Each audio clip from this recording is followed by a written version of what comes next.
Dim the lights. It's still not. I wrote it on the board. I hadn't mentioned it yet. Now, we've been talking about the economy. We've been talking about the Federal Reserve. We just finished talking about inflation and why inflation is bad. Because you're putting money into circulation. You basically have no substance behind it. There's nothing to back up the money. Now, if you add money, and inflate the economy, the money that's in circulation becomes worth less. And if you add enough money, the money that's in circulation becomes worthless. So inflation is bad.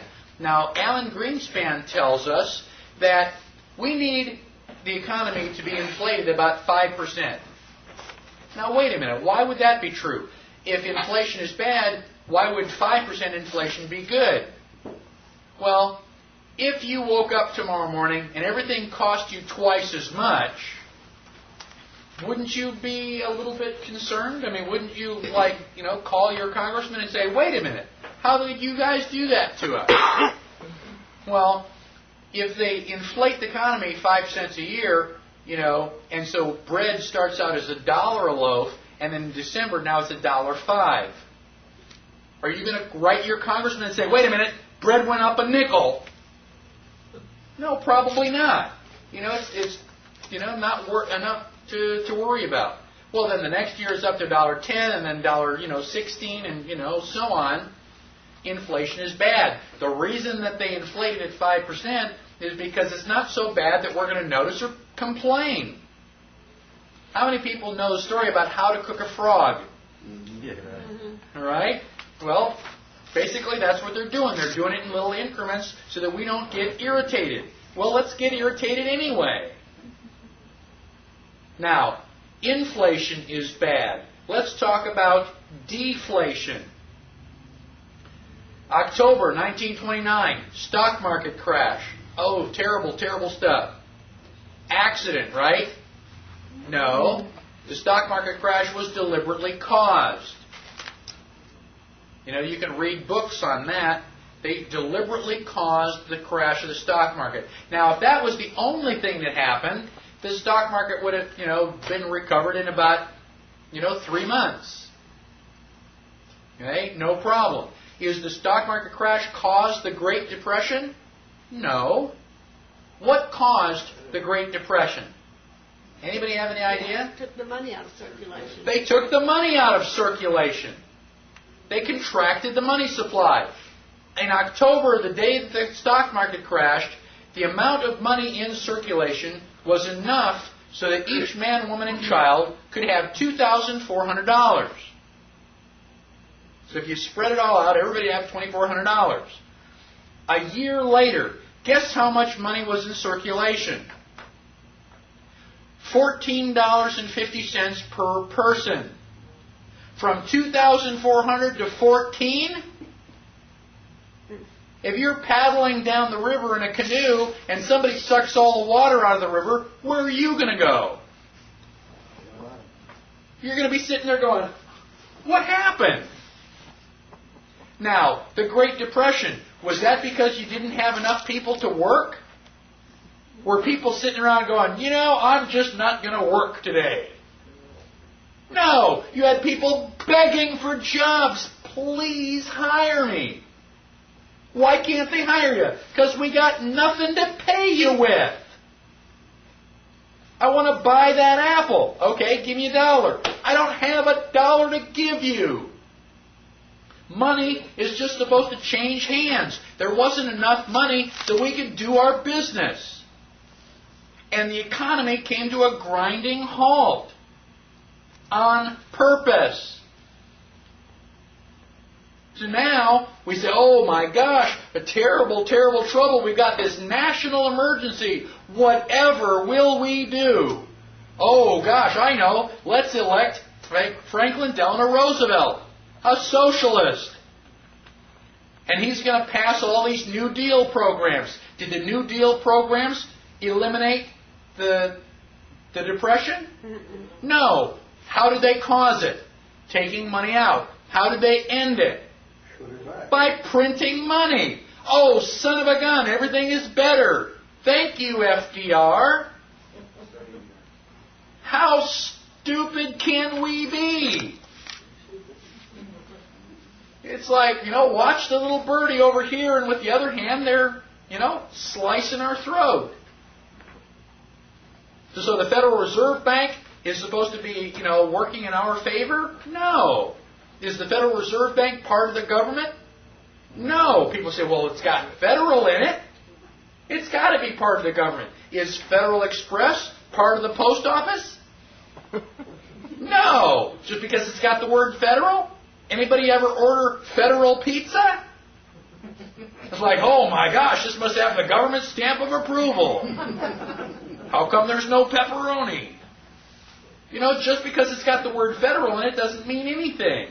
And you can prove it to yourself. Go to the phone book. Go to the blue pages where all the government offices are. Post office, police departments and stuff. Show me Federal Reserve Bank. It's not there. Flip back to the white pages, find Federal Express, and you may be lucky enough to find it just, a couple inches away from there. It's a private corporation. It has never been audited. Now, why was Abraham Lincoln assassinated? Greenback. He got stood in front of the bullet. Now, Abraham Lincoln was fighting the Civil War, and he wanted money. You think bankers are willing to loan him money? You bet. You want that money? Sure thing, Abe. It's going to cost you 30%.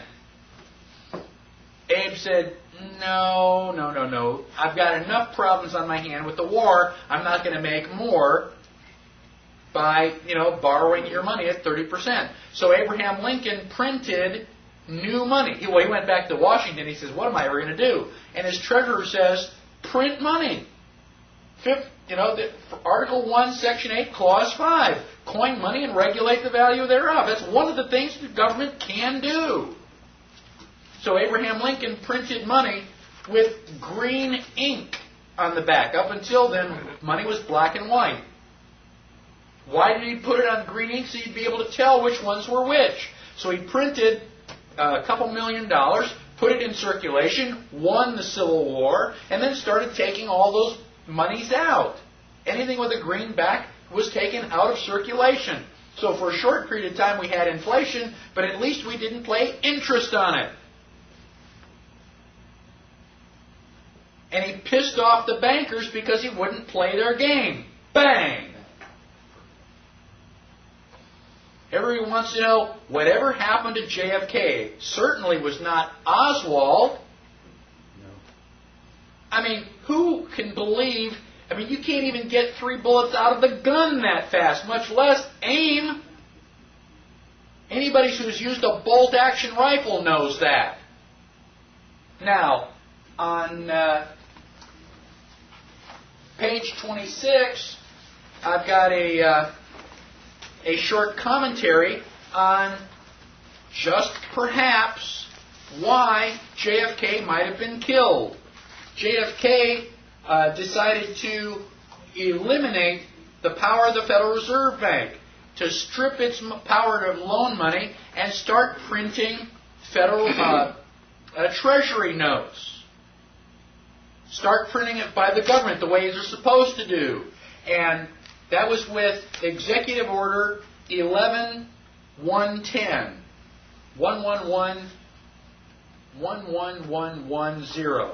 And I've got Executive Order 11110 listed right there. And it says, by virtue of the authority vested in me, by the President, paragraph such and such of May 12, 1933, okay, to issue silver certificates against any silver bullion, silver, or standard silver dollars in the Treasury, not then held for redemption. So, JFK was going to give us our money back. 5 months later, somebody put a bullet in his head. Coincidence. Just a pure coincidence, I'm sure. Okay? That law, that executive order has never been repealed. We can still do that. We can still have the Treasury print silver certificates. Why don't they? You know, nobody wants to stand in front of that bullet anymore. Do they have the silver to back? Yeah, there's quite a bit of silver. Silver is actually better for us right now than gold because there is so much of it. There's too much of it. I mean, we had people that tried to corner the market on it, and they couldn't do it. There's just too much. You know? So, then on page 27, I have a series of quotes that are all dealing with the Federal Reserve. It says 100% of what is collected is absorbed solely by interest on the federal debt.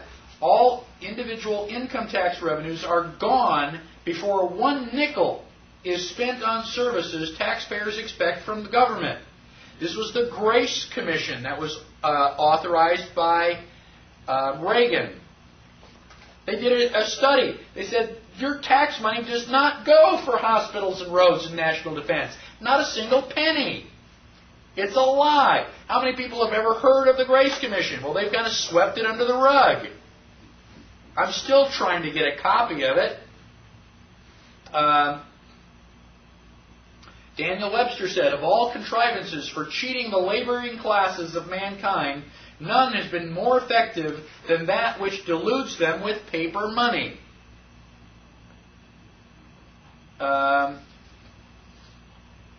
Thomas Jefferson said, if the American people ever allow private banks to control the issue of their currency, first by inflation and then deflation, the banks and corporations that will grow up around them will deprive the people of all property until their children will wake up homeless on the continents their father conquered. You're going to end up with spit.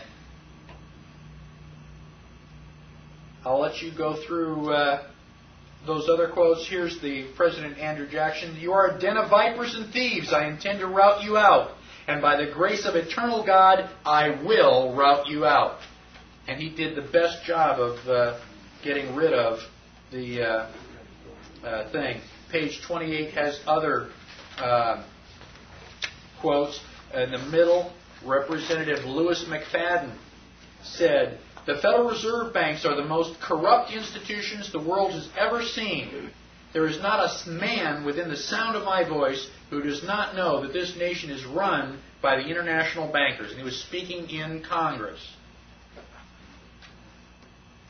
Congress knows exactly what's going on. Congress is not working out for your best interests. Now, how did all this happen? In 1913, the Federal Reserve Act was written, and the Federal Reserve started printing money.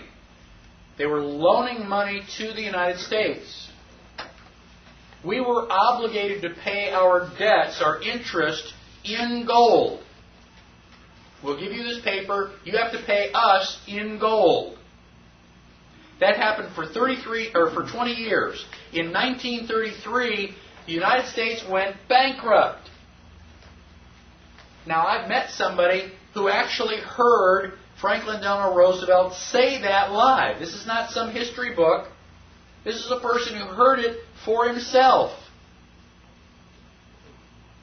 And on June 5th of 1933, FDR, our favorite guy, passed a joint resolution to suspend the gold standard. So Congress presumably passed a law that says you are not allowed to demand gold or silver. Up until then, you can say, I'll give you anything you want, but you got to pay me in gold. And FDR says, no, you can't do that. It's now illegal to demand gold. Says who? How can they make it illegal to demand gold? Do you have an unlimited right to contract? Yes. So how can FDR tell you what you can or cannot accept? But, whereas the existing emergency, which existing emergency are they talking about? The bankruptcy. The bankruptcy, the depression. Oh my gosh, the economy is terrible. Oh yeah, but you created that artificially. The existing emergency has disclosed the provisions of obligations which purport to give the obligee a right to require payment in gold or a particular kind of coin or currency, or in the amount of the coin in US measured thereby, obstruct the power of Congress to regulate the value of money. So your rights are kind of a pain in the butt for us, so we're going to eliminate your rights. They can't do that. They didn't give them to us. They can't take them away. And this act is completely and totally unconstitutional. And down below, they say the term coin or currency means coin or currency of the United States, including Federal Reserve notes. So suddenly, worthless paper is now going to be traded the same as gold and silver. Isn't that wonderful? Page 30. In 1933, this is 1933. This is as it was happening. There were people awake, but nobody was listening. Congressman Beck, speaking from the congressional record. What does that mean? On the floor. It means on the floor. On the congressional record means that you can go to the archives and look it up. Don't take my word for it. Don't read the man's words yourself. Because I think of all the damnable heresies that have ever been suggested in connection with the Constitution, the doctrine of emergency is the worst. It means that when Congress declares an emergency, there is no Constitution. It means it's death. It's the very doctrine that the German Chancellor is invoking today. Which German Chancellor? Hitler. Hitler. So FDR did exactly the same thing that Hitler did. We bombed Hitler. We call him the worst, most evil man in history. But we're going to build a monument to FDR? Where's the logic in that? I have promised myself that before I die, I am going to go to Hyde Park, New York, and I am going to piss on his grave. Zoom in on that, would you?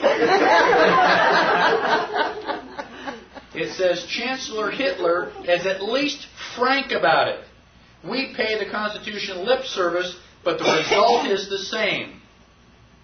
And so since March 9th of 1933, the United States has been, in fact, in a state of declared national emergency. My mother was born in 1934.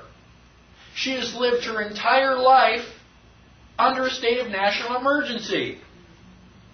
Well, if we're in a state of national emergency, how can we go out to these 4th of July picnics and throw the frisbee and have hot dogs? It's an emergency. Shouldn't we be running around going, the sky is falling, the sky is falling? How could it be a national emergency?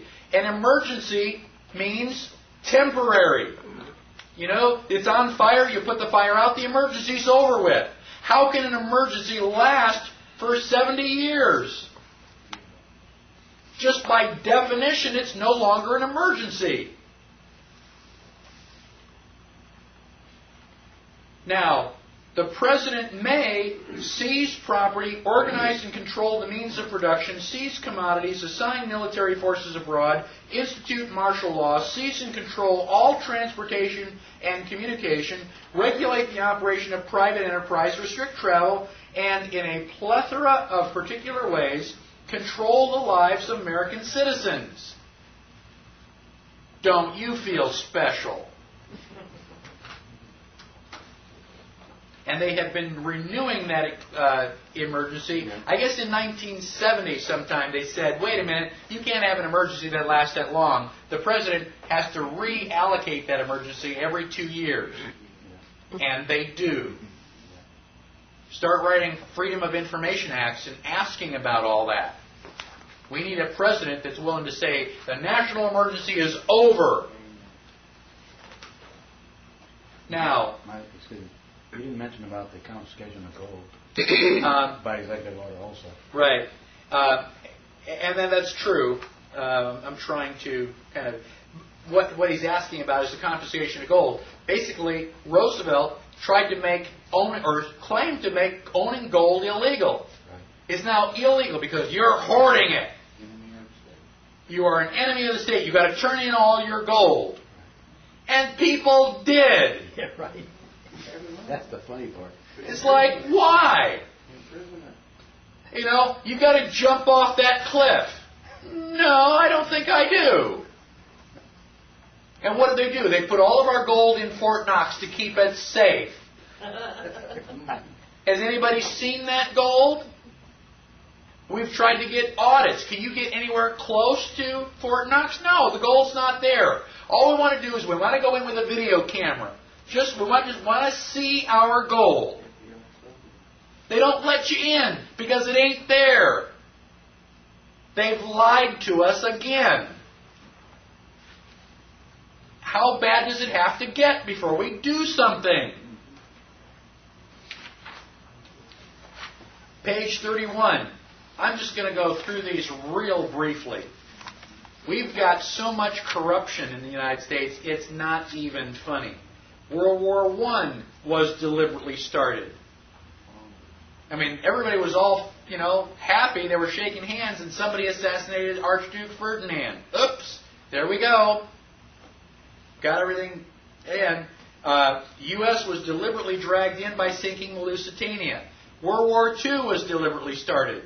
And FDR got us into the World War II. How did he do that?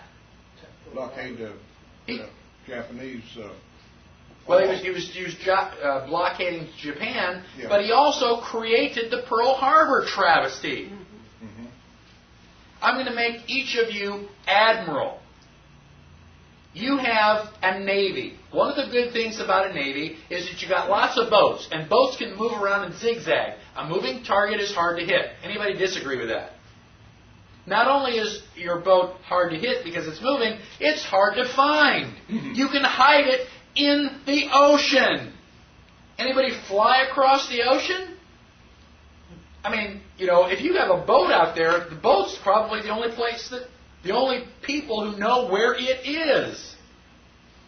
Finding a needle in a haystack is easy compared to finding a boat in the ocean. So now, as the admiral, your first act is to decide whether this is a good idea or not. We're going to take all of our boats and we're going to put them in this little tiny harbor called Pearl Harbor, and we're going to line them up in a straight line. How many admirals in the room want to do that? Not one. Why did we have our boats there in the first place? Because before he became president, FDR was also Secretary of the Navy. When he got elected president, he gave his admiral the order. He says, put all of your boats in Pearl Harbor.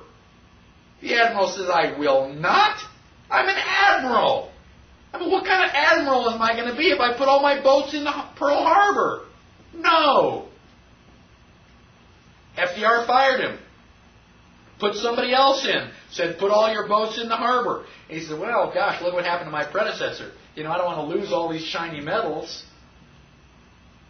FDR deliberately caused Pearl Harbor to get us involved in World War II.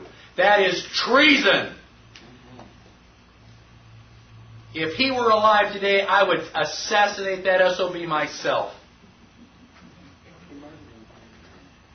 Anybody want to know my real feelings on the issue? It's all right, we got it on tape. Now, the question now becomes, if things are so bad, is there any good news? Is there any light at the end of the tunnel? And the answer is yes. Don't give up. We are just about to turn this thing around. If you don't do anything, we're definitely going down the tubes. So if we are going to turn it around, we've got to get up off of our fannies and do something. Now, one of the things that we've got to do is we've got to regain our law. The third article of the Constitution is the smallest and it provides us with the least amount of protection. That's where we need to focus. So, join the Fully Informed Jury Association. one of the things that juries can do is they can overturn the law. It's called jury nullification. Now, judges will lie to you. They say, you get to decide the facts, I will decide the law. Not the way it really happens. So if I get arrested for having black hair, according to their rules, you get to say, well, does Mike have black hair? Well, yeah, looks like it. Guilty. You go, well, yeah, but wait a minute. The way things really work is you go, yes, he does have black hair, and we really don't care if the law says it. It's a stupid law. We're going to override that. We refuse to find him guilty. That's what happened. That's where juries came from. When they were trying to accuse William Penn of heresy because he wasn't teaching the proper religion, the jurors were put in jail. They were starved and beaten, and they refused to find him guilty. The judge finally had to let him go. So that's one of the places that I would focus. Now, instant runoff voting. One of the things that we can do, as we're working for, is to get this, check mark. When I say, I want you to vote for the libertarian, people say, well, I don't want to waste my vote. If I vote for the libertarian, the bad guy is going to win, and I'm going to feel really terrible. Because I didn't vote to prevent the bad guy from winning. Now, I don't care which guy you think is the bad guy. You're not wasting your vote. If I give you a choice, a 45% chance at lethal injection, a 50% chance of the electric chair, and 5% for escape, what are you going to vote for? The electric chair because you're likely to win? What are you going to vote for? Escape. But it's only 5%. I don't care. It's the right thing to do. Now, with instant runoff voting, you get to itemize. This is my first choice. This is my second choice. This is my third choice. Now, you can vote for the guy you really want to vote for. And if he doesn't win, they will take your second choice and go for the guy so that, the bad one doesn't win. And now, when we start getting 20, 25, and 30% for the libertarians, guess what? Things are going to change. I have a copy of Pretty Good Privacy. It's called PGP, and it's a software program that lets you scramble your email. You can scramble it up so that the CIA and the FBI cannot read it. Grandma's peanut butter cookie recipe is safe. Now, I won't go into too much detail, but we are now using 2096 bits of encryption. It would take a Cray computer just about 100 years to number crunch all the possibilities. By that time, Grandma's going to be dead, I'm going to be dead, and we really don't care about the peanut butter cookie recipe. The reason the FBI and CIA are upset is because they can't break the code. So if you have email, get a copy of PGP. Now, Mike, I was yes. flipping the tape. What were they upset about? What was that again? Wire the FBI? Yeah. The FBI and the CIA are upset because PGP works. You can scramble your email messages so well that they can't read it. And it just pisses them off. Well, why should they read it anyway? I thought I had a right to privacy. If you thought, do you write your love letters in the back of a postcard? No, not generally, because it's not for public consumption. It's only for honey bun. So you put it in an envelope so nobody else can read it. Well, if you're sending email, every computer that email stops on can make a copy of it. Anything that you print in an email which is not encrypted, you better be ready for that to show up on the front page of the New York Times. So buy a copy of PGP. You can get a copy for free off the internet. They can give you test copies. It works really well, and I highly recommend it. What's the website on that? PGP.com.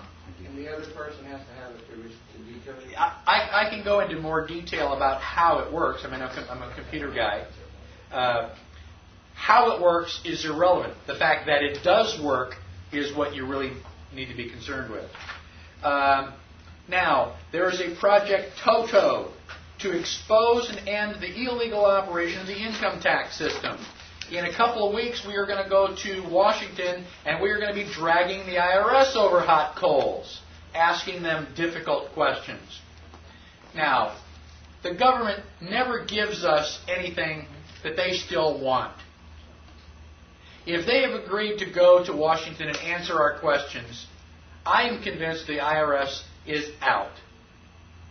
They don't care anymore. They don't want the IRS, and they're going to say, okay, you guys win. Except that they've got something better in the background, which I think is national sales tax. So we've got to be careful that we don't let them slip in something worse than the IRS. Norfed. We've already talked about Norfed. We can take back our currency. The economy is what's all screwed up. Silver doesn't inflate. This is real value. They can't stop you from using that. All you have to do to take back some of your liberty is use liberty currency instead. Where can you use it? All of your friends. If you and I exchange something, let's use liberty currency instead.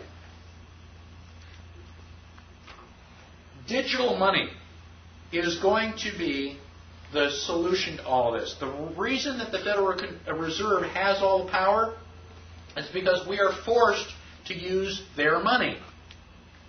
Very, very soon, we won't have to. How many people here would have a Swiss bank account if they could? Okay? Why would you want a Swiss bank account? For privacy? The fact that you are the only person in the world who knows how much money you've got in the bank? Well, that's not true with a Swiss bank account.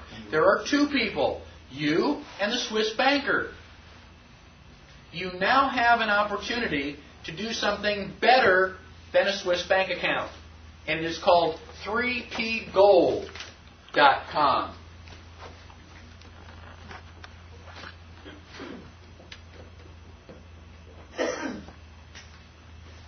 The 3 P's are privacy, protection, and profit. If I told you you could go out to the internet and get yourself a Swiss bank account, it's better than a Swiss bank account. A, because you don't have to travel to Switzerland. B, a Swiss bank account, I think you have to have like $25,000 minimum. This only requires a $1,000 minimum. And 3, there's only one person in the world who knows that you've got the account. You. The computer knows, but the computer's not telling. Now, how does this work? You want to sell me a book. You tell your account, I'm about to get money. Somebody's about to give me $100. The computer will send you one of these encryption scrambles. You look at it, it just looks like nonsense. And you give that to me. Well, I can't read it, but I give it to my account and I say, I want to send $100 to this scramble, whatever that is. So the money disappears from my account and shows up in yours. I have no idea where it went. And then you send me the book. Now, if I'm calling myself George, you don't know who you sold the book to. All you care about is that you did sell the book. Now, how many people in the world know that a transaction took place? 2. Me and you. And I ain't telling.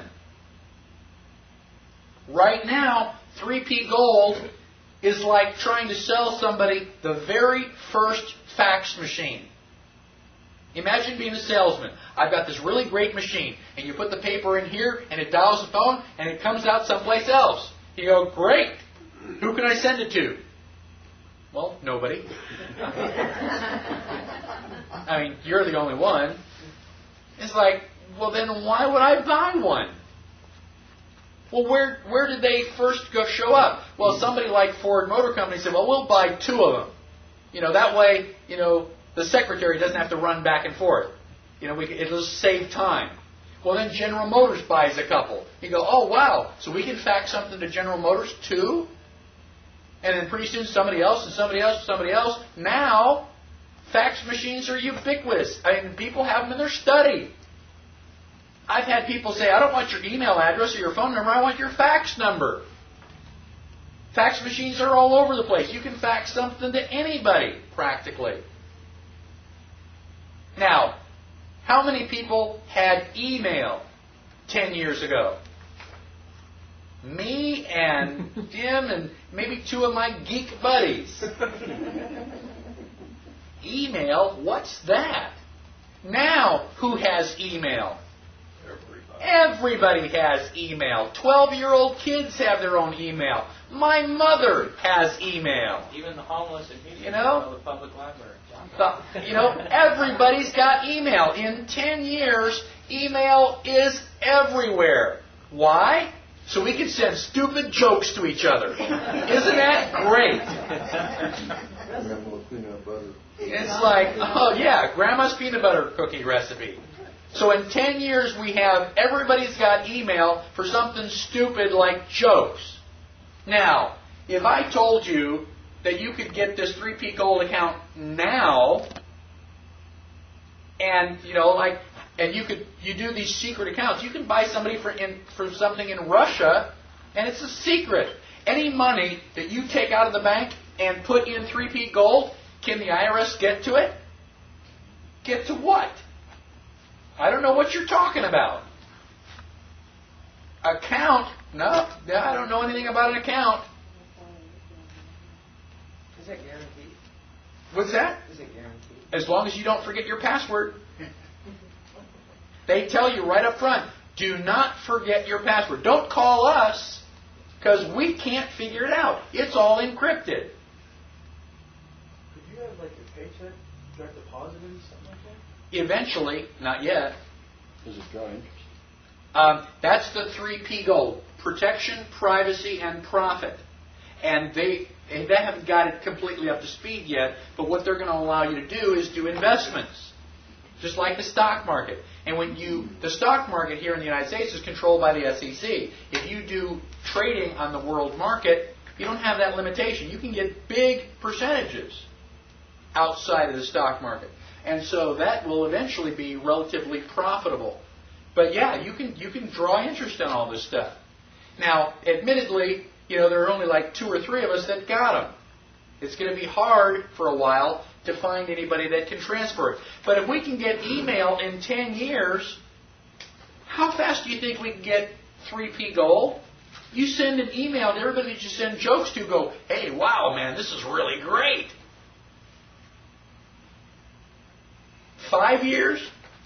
4 years, maybe? How similar is that to there's another website called eGold? eGold is similar in concept. Unfortunately, eGold is here local. They don't do any auditing. And it's a good idea. I don't think but they have been raided by the IRS already. I don't think that they've taken anything, but they've been hassled.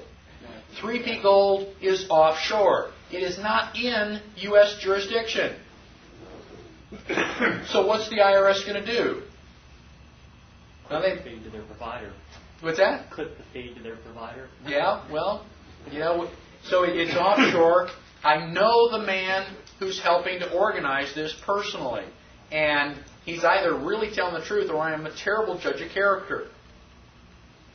If I had more money, I would put it in 3P Gold. I mean, I've got an account. But, it doesn't do anything right now. It's that, one and only, federal fax machine. Well, while it's sitting there doing nothing, is it still drawing interest? I think so. I mean, I wasn't even concerned about that. I didn't even ask. But you can go to 3P Gold and check. So, as this becomes more and more prevalent and more powerful, then who's going to use Federal Reserve notes? Why would you? You know about the kid that used to take his ball and go home? Well, it's his ball. We can all just leave the field. We don't have to use these anymore. So the Federal Reserve may be there, but it's not going to have any authority. There's nobody playing. Bye. We leave. Thank you very much. I'll get one. You could just pay me out of boredom since you don't. There you go. I'd love to do that. I'd be willing to transfer money back and forth. Go out and get a 3P Gold account. We'll use it instead of email. Okay? So, Thank you for your seminar. right? That eventually I'm going to be doing that. So digital cash is something that is just around the corner. There's nothing that the government can do about it. This is absolutely wonderful. When the printing press came out, you know, the governments and churches in charge weren't real happy about that. Because up until then, I'm telling you what the Bible says. Oh, really? Now we can print the Bible and you can read it for yourself. You go, hey, you know, you've been pulling a fast one on me. That's not what it says. So they didn't like the printing press. What did they do? They went out and they started burning books. Were they successful? Have we eliminated books? No, because we were printing them faster than they can burn them. There's not a damn thing they can do about it. And there's not a damn thing they can do about 3P Gold. It's going to happen whether they like it or not. And the faster we make it happen, the better off we all are going to be.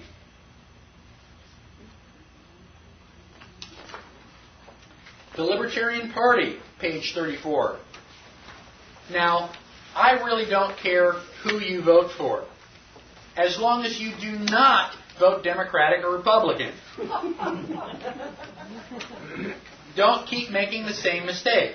Now, if you want my advice, I advise you to vote for the Libertarian Party. They have been around for 30 years. This December, we're having our 30th anniversary. They fight for the right to life, the right to liberty, the right to property. They are the only ones who understand rights. Your money, you spend it. You know, you're an adult, you decide what you want to do. As long as you don't hurt somebody else, you know, you can do anything you want. Gosh, where have I heard that before? The Libertarian Party is the only one that understands the Constitution. You say, well, yeah, but you can't get elected. No, not if you don't vote for me. You know, if you were the deciding vote, I'm going to guarantee that I can get everybody else to vote Libertarian, but I need your vote. Are you willing to vote Libertarian? I have. And, you know, even if that's not true, are you going to wait until everybody else figures it out and then you're going to be the last one to vote for liberty? Boy, that's a patriot.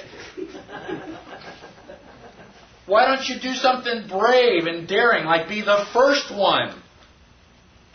And then convince all your friends. Page 35.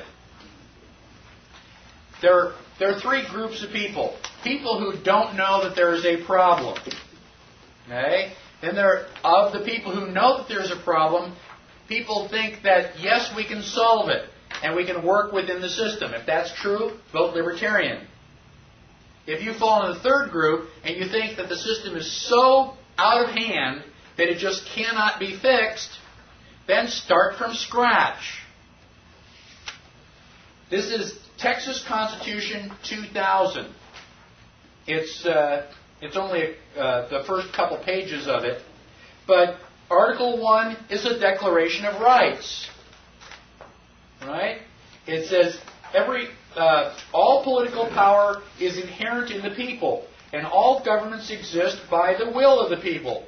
The people of Texas retain the right of altering, reforming, or abolishing their government in any manner they believe proper at any time.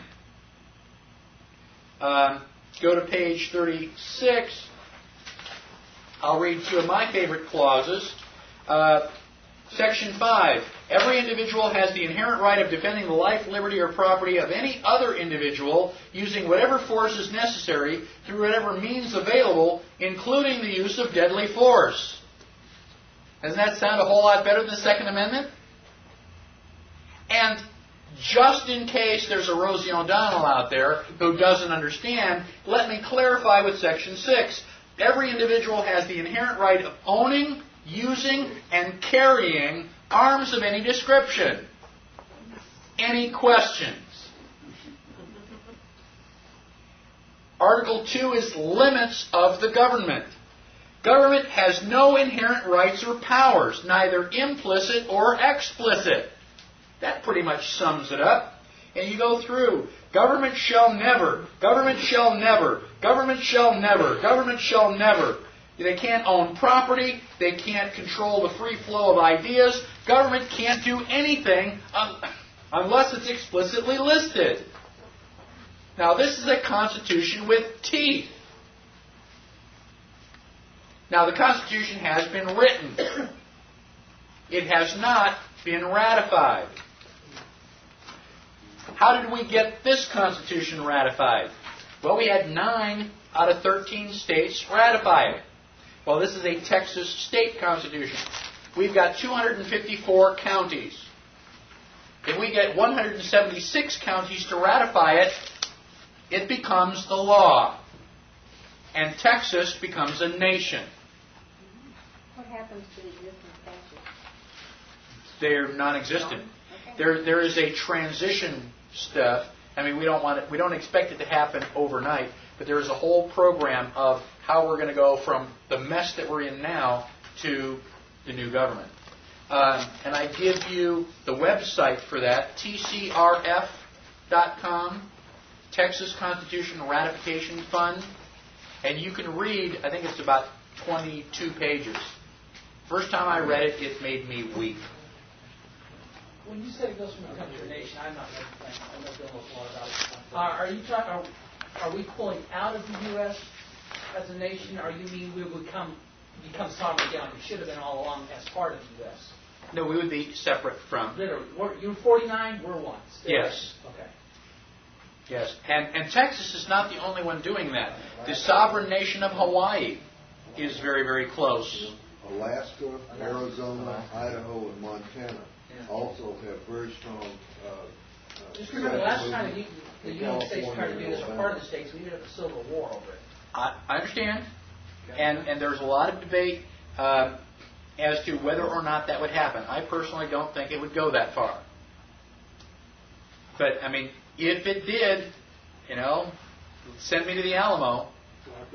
Lock and load. Got half the arms in Texas anyhow. That's right. Now, those are some of the things that I think that you should know about, and I think that they should, improve your outlook. Now, starting on page 39, I have a list of reference material. Obviously, we haven't covered anything as much as we would like to. Hopefully, you will start doing your own research. And I've tried to leave breadcrumbs for you to say, gosh, go here. You don't have to search through the entire library. Now, I've got a list of books, a list of videotapes, audio tapes, and websites. Now, every book, audio, and video on this list I have read, watched, or listened to. It's not just because it's got a snappy name. I've been studying the Constitution for 18 years.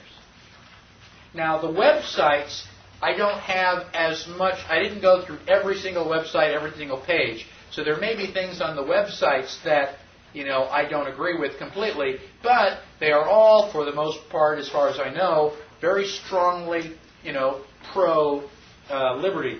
And I've tried to arrange the websites in the same order that we've covered topics in the class. Now, you can go to my website. Instead of typing all these things in by hand, you can go to my website, go to the Introduction to the Constitution, which is what this class is, and I have a list of references. So you go to a page, and that same page is right there. You just point and click with the mouse. That'll save you a lot of time and effort. This website? No. Now my website is listed on the first. 47? Yeah. 44? Page 47. Okay, and it shows where my references are. And so all of these are listed there, and you can then point and click. Now, I'd like to go through some of these books and tell you which ones are some of my favorites.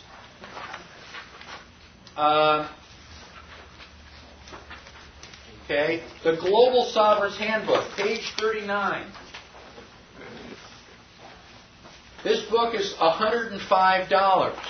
But it is worth it. Instead of going to the library and checking out, 15 or 30 books and getting a little bit here and a little bit there, this has basically got everything between two covers. You can't sit down and read it from cover to cover because your brain will explode. You got to read a chapter and then just got to sit there in a daze and absorb the information for a while. Okay?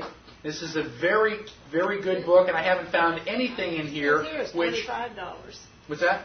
It says here it's $25. Not the Global Sovereign's Handbook. Oh, okay. I'm looking at the wrong one. I'm sorry. Yeah. Page 39. Okay. But I basically tell you where to get it, and you can look through this at the end.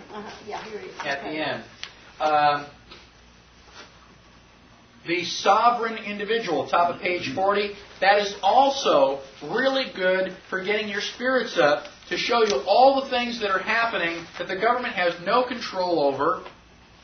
And instead of thinking, oh my gosh, we're going to have another civil war, you're going, wow, there's actually light at the end of the tunnel. I can see how all this stuff is going to turn around, and 10, 20 years from now, things are all going to be better. Okay? It's going to take a little bit of work, but we can do it. Now, The Creature from Jekyll Island is an excellent book. Okay? And it tells you how they've stolen our money from us, our economy. If you don't want to do it that way, go back to page 43 to videotapes. The fourth one down on page 43, The Money Masters. That for $20, you can get this video. It's 3.5 hours. Now, I know that you've sat through movies that are that long. This will tell you detailed steps, all the stuff on how they stole our money. And you'll sit there and go, oh, man. Isn't it good? Yes. It is an excellent. I've watched it about 3 times. I say, sit down. You got to see this. And we'll spend all evening learning about the money system. Now, for most people, I don't mention it. I just kind of like to let them, because by now they are already totally blown away. But this is a little bit more advanced group. Therefore, I highly recommend, on the bottom of page 40, Hologram of Liberty. It's written by Kenneth Royce, who uses that pen name of Boston Tea Party. And he's actually in Austin, Texas, I believe. I've been looking for him.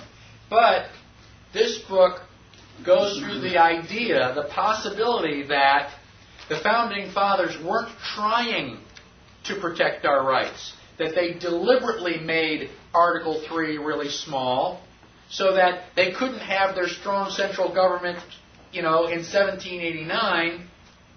So they decided to just set it up so that eventually they would have this strong central government. And I thought that sounded a little bit bizarre until I read the book.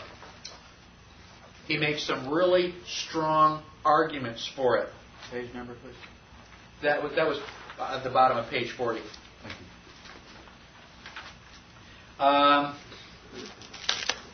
Okay. Lost Rights on the top of page 41 is excellent, by James Bovard. And he's already come out with another one, Feeling Your Pain. Those are both good. Read the Communist Manifesto. You have to know what the enemy is doing. And I also have a book here. I don't know why it's not on my list, but it's the ABCs of Socialism. It's a real thin book, but basically you got to figure out how they're screwing you over before you can fix the problem. Okay, that's the last of the books. The videotapes. The very first videotape, 1776, is excellent. It is a musical, and it seems a little bit strange to have Benjamin Franklin and Thomas Jefferson dancing, but, okay, you can get over that a little bit. And it talks about how all the stuff they had to go through to get the Declaration of Independence signed. When you realize how close we came to not even being the United States. It really is an excellent thing, and to the best of my knowledge, it is historically accurate. I didn't see anything in there that I knew for a fact was false. Except for the singing and dancing. The singing and dancing, yes. Money Masters, Waco, the Rules of Engagement. I have a video on the 10 planks. I think you've already seen that. Now, audio tapes. We're on page 45. If you want to start learning about the Constitution, go to Barnes & Noble and get this series. It is by Knowledge Products, and it is narrated by Walter Cronkite, the most trusted man in America. And basically, it is really excellent. Walter Cronkite talks about what was happening. George Washington is coming into town. They're getting ready to write the Constitution, and then they have actors and actresses doing the voices of Thomas Jefferson, George Washington, and it's really, really good. I get goosebumps. It makes you feel like you're really there. And I have listened to this series wall to wall, the entire set, 4 times at least. When you're driving in the car, it's a really excellent thing to just pop in and listen to that. Another excellent series is audio archives from Reality Zone. The guy who wrote Jekyll from The Creature from Jekyll Island is responsible for all of these tapes. Edward Griffin, and they're on different subjects, and I've got those listed. One of my favorites is I was a spy for Joseph Stalin. I mean, this guy lived it. And when you find out all the things they were doing, man, it just sends a chill. I mean, it's even more exciting than some of the James Bond things. So those are all really good. And also, if you have friends that are not quite as extreme as you are, and you don't want to scare them, by giving them all this stuff right up front, I strongly recommend How Tyranny Came to America by Joseph Sobran. You can get the audio tape for $5, which is pretty good. You can also download the text and just print it. You can have people read it. My parents think that I'm an extremist and a radical. They're paranoid that I'm going to get shot. But I gave this to them, and they went, "Oh, wow, yeah. We can see, basically what you're talking about." So that's a really good starter tape for any of your friends. And then the rest are websites. Basically, the best that you can do is basically do your own research. Find out whatever interests you. If you're interested in allodial title, or you're interested in taxes, or you're interested in the right to travel, there's a lot of stuff out there. And a lot of these websites point you to other websites. So the information is available if you want it. All you have to do is go out and find it. I want to remind you once again that now that you've attended the class, you are welcome to attend any future class for no additional charge. There's a lot of information, and if you want to just sit through it again, each one is unique. I try to throw in different anecdotes, different times, and different explanations. But I have enjoyed it. I appreciate the fact that you've all been here, and I hope that you found it very helpful. Thank you. Let's see a show of hands. If he gets a level 2, who will attend? All right, I'll take gold, silver, knight in the pocket. You can't ask for gold. That's illegal.